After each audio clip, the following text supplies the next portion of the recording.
Hello friends, welcome to SSC coaching centre. दोस्तों, आज के वीडियो में रीजनिंग और मैथ्स दोनों के क्वेश्चन हैं और सभी प्रश्न इंपॉर्टेंट हैं, परीक्षा में पूछे गए हैं। और हमारा जो टारगेट है 1 मिनट से कम समय में क्वेश्चन को करना, वो आपको कैसा लगा कमेंट बॉक्स में जरूर बताइएगा। चलिए स्टार्ट करते हैं। पहला क्वेश्चन है, तीन संख्याओं का अनुपात 3, 5, 7 है और उनका एलसीएम 840 है, उनका एचसीएफ क्या होगा।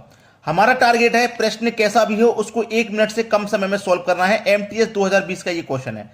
देखिए क्या कर सकते हैं। हमारे पास तीन संख्याओं का अनुपात है 3, 5, 7। जब हमारे पास एलसीएम दिया गया होगा तो हम अनुपात का भी एलसीएम निकालेंगे। तो 3, 5, 7 का एलसीएम कितना हो जाएगा, 3 पंजे 15, 15 का 7 से मल्टीप्लाई कर देंगे 105। ठीक है, ये हमारा एलसीएम हो जाएगा। जब हमने अनुपात दिया गया है और एलसीएम है तो हम क्या करते हैं, अनुपात का भी एलसीएम निकालते हैं। तो अनुपात का एलसीएम कितना हो गया, 105। ठीक है, 105 बराबर कितने के हो जाएगा, 840 के हो जाएगा। अनुपात का एलसीएम ये हो गया और रियल एलसीएम ये हो गया। अब 105 से 840 कट जाएगा 8 बार में, कट जाएगा कि नहीं कट जाएगा, बस यही तो हमारा एचसीएफ है। सवाल यही खत्म है, कुछ है ही नहीं प्रश्न में करने के लिए। प्रश्न की भाषा को इस तरीके से दे देता है एग्जामिनर कि आप उसे पढ़ के कंफ्यूज हो जाएं, जबकि ऐसा कुछ होता ही नहीं है। हमारे पास अनुपात था, रियल वैल्यू एलसीएम दी गई है और मैं आपको पहले ही बता चुका हूं, अगर हमें प्रश्न में एलसीएम दिया गया है तो अनुपात का एलसीएम निकालेंगे, योग दिया गया तो अनुपातों का योग करेंगे, अंतर दिया गया तो अनुपातों का अंतर करेंगे। जो दिया जाता है अनुपात की वही वैल्यू हम बनाते हैं। बात सभी को समझ में आ गई। अब यहां पे मेरे पास रियल वैल्यू ये थी और मैंने अनुपात की वैल्यू ये निकाली, इससे ये कितनी बार में कट गया, 8 बार में। यही तो मेरा एचसीएफ है। सवाल खत्म हो गया। अब देखते हैं अगला सवाल।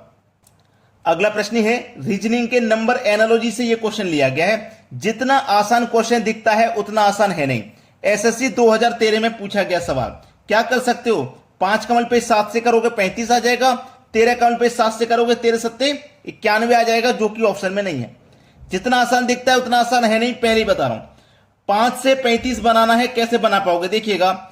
ये जो आपके पास 5 है, अगर आप इस 5 का स्क्वायर करें और उस 5 के स्क्वायर में 5 का 2 गुना जोड़ दें, 5 का स्क्वायर करें और 5 का 2 गुना ही जोड़ दें, तो 5 का स्क्वायर कितना हो जाएगा भाई, 25, और जोड़ देंगे 5 का 2 गुना, 5 का 2 गुना यानी कि 10, तो 25 और 10 का कितना हो जाएगा, 35 हो जाएगा। देखिए बिल्कुल सेम रिलेशन यहां बनाना है। देखिए यहां 5 था, 5 का स्क्वायर किया, यहां 13 है तो 13 का स्क्वायर करेंगे।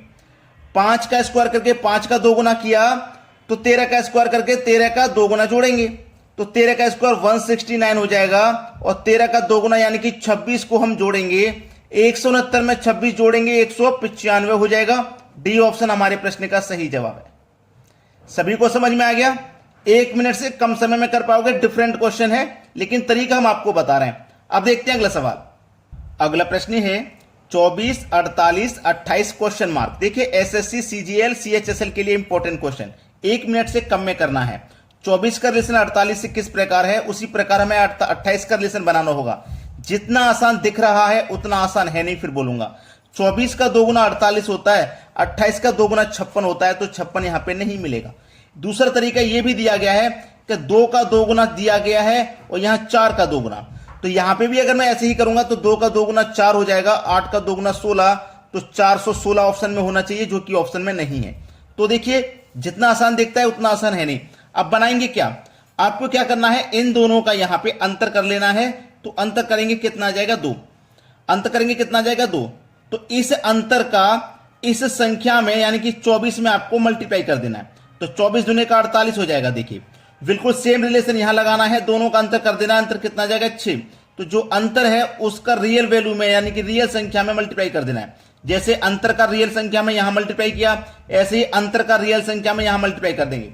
6 48 का 8 आ जाएगा, कैरी का 4 यानी कि हासिल के 4, 6 दूने का 12 और हासिल के 4 कितना हो जाएगा भैया, 16, यानी कि आपका आंसर कितना हो जाएगा, 168।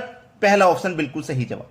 ये क्या हो गया, आपके प्रश्न का बिल्कुल सही जवाब। अगर वीडियो पसंद आ रहा है तो लाइक का बटन दबा दो। अब देखेंगे अगला प्रश्न। अगला प्रश्न है बहुत महत्वपूर्ण प्रश्न है। इस टाइप के प्रश्न बार बार परीक्षाओं में रिपीट होते हैं। 14 की पावर 20, 28 की पावर 10 बराबर कितने के होगा। देखिएगा आप यहां पे क्या कर सकते हो, 14 की पावर 20 को आप कैसे लिख सकते हो, 14 की पावर 2 की होल पावर 10। अगर 10 का मल्टीप्लाई 2 से करेंगे तो 20 ही तो हो जाएगा, इसीलिए इस 20 पावर को इस तरीके से तोड़ करके लिख लिया। अपॉइंट में कितना है, 28 की पावर 10 ये दिया गया है। क्लियर? देखिएगा 14 का स्क्वायर है तो 14 के स्क्वायर को आप क्या लिख सकते हैं, 14 गुने 14 लिख सकते हैं, बटे में क्या है 28 है। अब देखिएगा इसकी पावर भी 10 और इसकी पावर भी 10, दोनों की पावर 10 है ना, तो इन दोनों के ऊपर होल पावर में 10 लगा सकता हूं क्योंकि 28 की पावर भी 10 है और 14 का स्क्वायर भी 10 है, तो पूरे की होल पावर 1 कर देंगे। अब देखिए 14 से 28 कट जाएगा 2 बार में और 2 से 14 कट जाएगा 7 बार में, तो देखिए 7 की पावर कितना हो गया 10, इस ब्रैकेट के अंदर कितना बचा 7 और पावर कितनी है 10, यानी कि 7 की पावर 10 आपके प्रश्न का बिल्कुल सही जवाब है। सी ऑप्शन क्या हो जाएगा, प्रश्न का बिल्कुल सही जवाब। अब देखते हैं अगला प्रश्न। अगला प्रश्न है 5 का रिलेशन 10 से है तो 8 का रिलेशन किस संख्या से होगा। 1 मिनट से कम समय में प्रश्न करने का तरीका हम आपको बताते हैं और वो तरीका कैसा होता है, बिल्कुल जादुई ट्रिक होती है।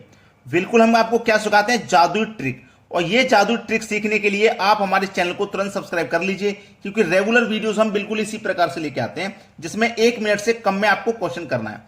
5 का रिलेशन 10 से है तो 8 का रिलेशन किससे होगा। 5 का 2 गुना 10, 8 का 2 गुना 16, 16 ऑप्शन में नहीं।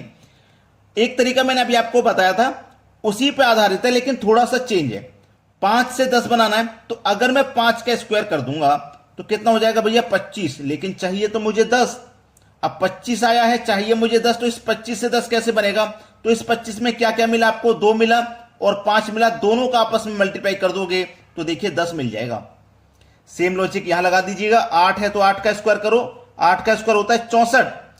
अब मुझे 6 मिला और 4 मिला, जैसे 2 और 5 मिला था दोनों का मल्टीप्लाई, ऐसे 64 मिला है आपस में दोनों का मल्टीप्लाई, तो 6 चौके कितना हो जाएगा 24। रियल वैल्यू यानी कि यहां पे कितनी आ जाएगी 24, क्वेश्चन मार्क की जगह पे सी ऑप्शन है सही जवाब। 1 मिनट से कम में क्वेश्चन करना है, प्रैक्टिस बना लीजिए, एग्जाम क्वालिफाई तभी होगा 1 मिनट से कम में आप क्वेश्चन करोगे। अब देखते हैं अगला प्रश्न। अगला प्रश्न है यदि 1 किलो का केवल 1 बाट उपलब्ध है तो 31 किलो गेहूं मापने के लिए आवश्यक न्यूनतम वजन प्रक्रिया कितनी है। यूपी पुलिस हैंड ऑपरेटर 2024 का यह सवाल है, ज्यादा पुराना तो है नहीं और अच्छा सवाल भी है। यानी कि हमारे पास 1 किलो का केवल 1 बाट है और हमको गेहूं कितने मापने हैं 31 किलो, तो उसके लिए कितनी तोल लगेंगी, कितनी बार तोला जाएगा, 31 किलो गेहूं को कितनी बार तोला जाएगा। देखिएगा हमारे पास 1 किलो का बाट है तो 1 किलो ही तोल पाएंगे एक बार में, ठीक है ना। तो 1 किलो ये तोल लिया और 1 किलो का बाट हो गया, कितना हो गया 2 किलो। अब हम 2 किलो तोल सकते हैं एक बार में, 2 किलो तोल सकते हैं। 2 किलो ये तोल लिया, 2 किलो पहले से था 4 किलो हो गया, अब 4 किलो तोल सकते हैं। अब 4 किलो ये तोल लिया, 4 किलो पहले से था तो 8 किलो तोल सकते हैं। अब 8 किलो ये तोल लिया, 8 किलो पहले से था तो 16 किलो तोल सकते हैं। समझ में आ रहा है ना। 1 किलो का देखिए बाट है और हमने 1 किलो ही तोल लिया, तो 1 और 1 2 किलो हो गया। अब 2 किलो को मैं एक स्थान पे धर लूंगा, जिधर बाट रखा है ना, बाट को और 1 किलो गेहूं को मैं एक स्थान पे रख लूंगा, 2 किलो हो जाएगा। फिर मैं 2 किलो हो जाएगा तो मैं इसमें 2 किलो वजन तोल सकता हूं, 4 किलो तोल लिया, 4 किलो हो गया ना। अब इसको मैं एक स्थान पे रखूंगा, यानी कि तराजू के एक पलड़े में रखूंगा, तो एक तरफ 4 किलो रखूंगा, दूसरी तरफ 4 किलो से तोला जा सकता है, तो मतलब 8 किलो तोल जाएगा। इस तरीके से तोल रहे हैं। तोलना 31 किलो था, देखो कितना हो गया 16 8 24, 24 4 28, 28 2 30 और 1 31, 31 किलो हमारा मापा गया है। कितनी तोल लगी है 1 2 3 4 5 तोल में 31 किलो हमने तोल लिया। समझ में आ गया। अब देखेंगे अगला प्रश्न। अगला प्रश्न है 3 का रिलेशन 9 से है तो 6 का रिलेशन किस संख्या से होगा। आसान लग रहा है, आसान लग रहा है कि 3 का स्क्वायर 9 दिया गया है तो 6 का स्क्वायर 36 दिया जाना चाहिए, लेकिन 36 तो ऑप्शन में है नहीं और इतनी बड़ी संख्या भी नहीं है कि 36 तक हम पहुंचे, बहुत छोटी छोटी संख्या है। तो देखिए क्या कर सकते हैं, मेरे पास ये जो 3 दिया गया है, मैं इस 3 का स्क्वायर ना करके क्यूब कर देता हूं। तो 3 का अगर मैं क्यूब करूंगा तो मुझे कितना मिलेगा भाई 27 मिलेगा। और इस 27 को 2 और 7 को आपस में अगर आप जोड़ दोगे तो आपको देखिए 9 नहीं मिल जाएगा। बिल्कुल सेम रिलेशन अगर मैं यहां पे लगाऊंगा, जैसे 3 का क्यूब किया तो मैं 6 का भी क्या करूंगा क्यूब करूंगा, तो 6 का क्यूब होता है 216। जिस तरीके से यहां 27 आया उनको आपस में जोड़ लिया, इसी तरीके से 216 को भी हम आपस में जोड़ लेंगे। ठीक है, 2 1 6 जोड़ लेंगे तो कितना हो जाएगा 2 और 1 3, 3 और 6 9, 9 ही हो जाएगा। तो यहां पे आने वाली संख्या भी कितनी हो जाएगी 9। तो डी ऑप्शन बिल्कुल सही जवाब। अब देखते हैं अगला प्रश्न। अगला प्रश्न है आज की वीडियो का सबसे इंपॉर्टेंट क्वेश्चन। यदि 0.xy के ऊपर बार बराबर 7/11, तब X square plus Y square का मान क्या होगा। थोड़ा सा ध्यान से समझना है क्योंकि इस तरीके का प्रश्न एग्जाम में 100% आता ही है। देखिएगा 0.x वाई के ऊपर बार है, बराबर कितने के हैं 7/11 के हैं। अब आपको अच्छे से पता है कि दशमलव से पहले अगर 0 है तो उसका कोई मान नहीं होता। जब कोई मान नहीं होता तो हम इसे लिखेंगे भी नहीं। x और y दोनों के ऊपर बार है तो बटे में दोनों आ जाते हैं, ये बात आपको अच्छे से आती है। बराबर कितना दिया गया 7 के बटे में 11 दिया गया है, यही तो है। अब देखिएगा जब यहां पे 99 है तो मुझे यहां पे भी 99 बनाना है। तो यहां पे 99 में कैसे बना सकता हूं, अगर मैं 9 से मल्टीप्लाई कर दूंगा तो 99 बन जाएगा। 11 काउंट पे 9 से करूंगा तो 99 बन जाएगा। जब यहां 9 से मल्टीप्लाई किया है तो आप यहां भी 9 से मल्टीप्लाई कर दीजिए, ठीक है।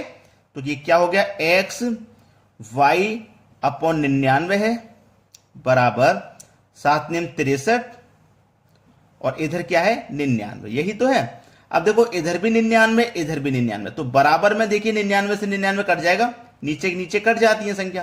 तो देखिए x की वैल्यू कितनी हो जाएगी 6, यानी कि जो पहले वाली वैल्यू है वो पहले संख्या की है और जो बाद वाली वैल्यू है बाद वाली संख्या की है। तो x की वैल्यू कितनी है भैया, x की वैल्यू 6 है और y की वैल्यू 3 है। x का स्क्वायर करना है तो x का स्क्वायर करूंगा, y का स्क्वायर करना तो y की वैल्यू का भी स्क्वायर करूंगा, दोनों को जोड़ दूंगा। तो 6 का स्क्वायर हो जाएगा 36, 3 का स्क्वायर 9 हो जाएगा, दोनों को जोड़ दीजिए, आंसर आ जाएगा 45, यानी कि सी ऑप्शन बिल्कुल सही जवाब है। अब देखते हैं अगला सवाल। अगला प्रश्न है, एक दुकानदार ने एक टीवी सेट 8% की छूट पर 17,940 रुपए में बेचा और 19.6% का लाभ प्राप्त किया। यदि कोई छूट नहीं दी गई तो उसका लाभ प्रतिशत क्या होगा। अगर वो कोई छूट नहीं देता तो उसे कितने का लाभ होता। देखिएगा इसके लिए एक फॉर्मूला होता है, याद कर लीजिएगा। कॉस्ट प्राइस के अपॉन में मार्क प्राइस बराबर 100 माइनस डिस्काउंट, यानी कि जो भी कॉस्ट प्राइस है 100% होता है, उसमें से जो भी छूट होगी उसे माइनस कर देंगे और जो भी आपका मार्क प्राइस होगा 100% उसमें जो भी प्रॉफिट होता है उसे प्लस कर देंगे, ठीक है। ये आप नोट कर लीजिएगा। चलिए अब हम इसे सॉल्व करेंगे। तो कॉस्ट प्राइस लिखूंगा मैं ऐसे ही, बटे में मार्क प्राइस लिख लूंगा ऐसे ही, बराबर 100 में से डिस्काउंट को माइनस करूंगा, छूट कितनी है 8% की, 100 में से 8 माइनस कर देंगे मतलब 92, बटे में आ जाइए। मार्क प्राइस यानी कि 100 में प्लस कर देंगे प्रॉफिट है 19.6 का, तो 100 में 19 जोड़ देंगे मतलब 119.6, यही तो है। अब सीधा यहां से दशमलव हटाओगे तो एक संख्या ऊपर एक जीरो पड़ जाएगा, 23 चौके 92 कट जाएगा और एक ही जीरो, और 23 से कट जाएगा 52 बार में, कट गया। 4 से कटा के छोटा कर लूंगा, 4 धाम में 40 और 4 से कट जाएगा 13 बार में। तो देखिएगा कॉस्ट प्राइस कितना आ गया 10, कॉस्ट प्राइस आ गया 10 और मार्क प्राइस आ गया आपका 13। कॉस्ट प्राइस कितना 10 और मार्क प्राइस कितना है 13। अब देखिएगा हमारी कोई चीज 10 रुपए की थी जिसपे मार्क प्राइस अंकित किया गया 13 रुपए, तो कितने का प्रॉफिट होगा भाई 3 रुपए का प्रॉफिट हो चाहे लॉस, हमेशा कॉस्ट प्राइस पर होता है। तो कॉस्ट प्राइस 10 है, प्रतिशत के लिए आप क्या करोगे 100 से मल्टीप्लाई, तो 10 से 100 कट जाएगा 10 बार में, 10 का मल्टीप्लाई 3 से कर दो तो 30% का प्रॉफिट है। क्लियर है ना, बी ऑप्शन हो जाएगा सही जवाब। अब देखते हैं अगला प्रश्न। अगला प्रश्न है, ए और बी की चालों का अनुपात 4:5 है, इसलिए गंतव्य स्थान तक पहुंचने में ए को बी की तुलना में 20 मिनट अधिक समय लगता है। यदि ए अपनी चाल से दोगुनी चाल से चलता है तो वह दूरी को कितने समय में तय करेगा। देखिएगा ए और बी इनकी चाल का अनुपात 4:5 है। चाल मतलब स्पीड का अनुपात, और स्पीड का जस्ट अपोजिट होता है टाइम का अनुपात, जस्ट अपोजिट। तो 5 पहले आ जाएगा अपोजिट में, 4 इधर चला जाएगा, यह समय का अनुपात है। बोला गया है ए को बी की तुलना में 20 मिनट अधिक लगते हैं। बी की तुलना में ए को कितना समय अधिक लग रहा है अनुपात में, 1 मिनट अधिक लग रहा है, लेकिन रियल में कितना अधिक लग रहा है 20। तो 1 अनुपात की वैल्यू 20 है, तो 5 अनुपात की वैल्यू 100 हो जाएगी, 4 अनुपात की वैल्यू 80 हो जाएगी, ठीक है। अब इनके बीच का अंतर 20 हो गया जो कि हमें दिया गया। ए को बी की तुलना में 20 मिनट अधिक लग रहे हैं, ए का मिनट 100, बी का मिनट 80, ए को बी की तुलना में 20 मिनट अधिक लग रहे हैं। क्लियर दिखाई दे रहा है, यहां पे इसकी 80 है इसके 100 है, तो 20 मिनट इसको अधिक लग रहा है। लेकिन उसने बोला क्या है, ए अपनी चाल से दोगुनी चाल से चले तो वह कितने समय में दूरी को तय करेगा। अगर ए को 100 मिनट लग रहे हैं, अगर ये दोगुनी चाल से चलेगा तो इसको भैया 50 मिनट नहीं लगेंगे। ये हो जाएगा आपका सही जवाब। बहुत से बच्चे यहां पे 100 करके चले जाते हैं, लेकिन इसका जो सही जवाब है वो 50 मिनट है। अब फिर से बोलूंगा, अगर वीडियो को अगर लाइक नहीं किया तो लाइक कर दो भैया, शेयर नहीं किया तो शेयर कर दो, और कमेंट करके आप हमें बता दीजिए हमारे वीडियोस आपको कैसे लगते हैं। ठीक है दोस्तों, धन्यवाद।